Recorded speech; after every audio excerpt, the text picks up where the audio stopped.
The United States operated Native American concentration camps in the 1830s that went on for decades and later evolved into reservations.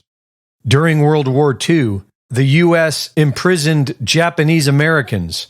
About 1,000 indigenous Aleuts of Alaska were forced into camps as their homes were burned to the ground so that invading Japanese forces could not use them.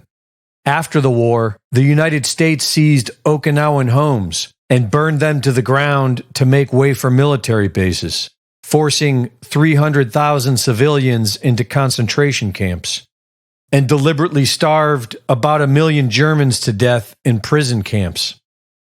The Subversive Activities Control Act of 1950 led to the construction of concentration camps meant to hold American dissidents. In 1961, the U.S. forced 8 million South Vietnamese civilians into prison camps to deprive the Viet Cong of any potential support.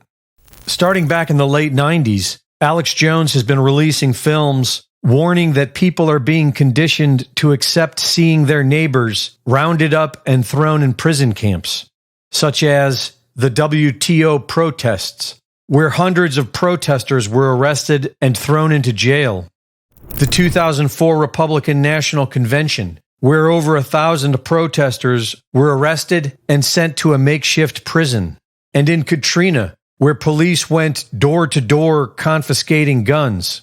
The police and National Guard going street by street, house to house, sometimes entering open houses with guns drawn, and instructions to disarm anyone inside. You say guns will be taken? Yeah, no one will be able to be armed. We will take all weapons. You see, for over 20 years, the Federal Emergency Management Agency has been building and constructing, maintaining concentration camps as well as the personnel to incarcerate literally tens of millions of Americans. It seems now, with some of the latest developments, they are attempting in a psychological warfare program to condition and control the populace so the populace will actually believe that all of this is needed to maintain the public safety. As we in the research community say, this is a psyops.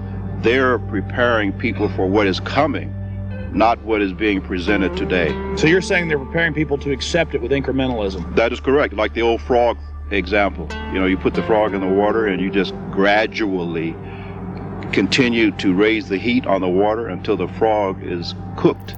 After 9/11 came the Patriot Act, and American citizens officially became potential enemies of the state.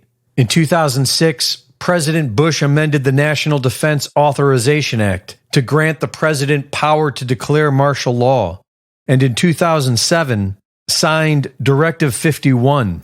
For the smallest of reasons, including, in the document's own text, any incident in the world, regardless of location, that affects population, infrastructure, environment, economy, or government functions, can trigger, at the president's will, total martial law. During COVID, healthy people with no symptoms were arrested and locked in prison camps because they failed a fraudulent PCR test.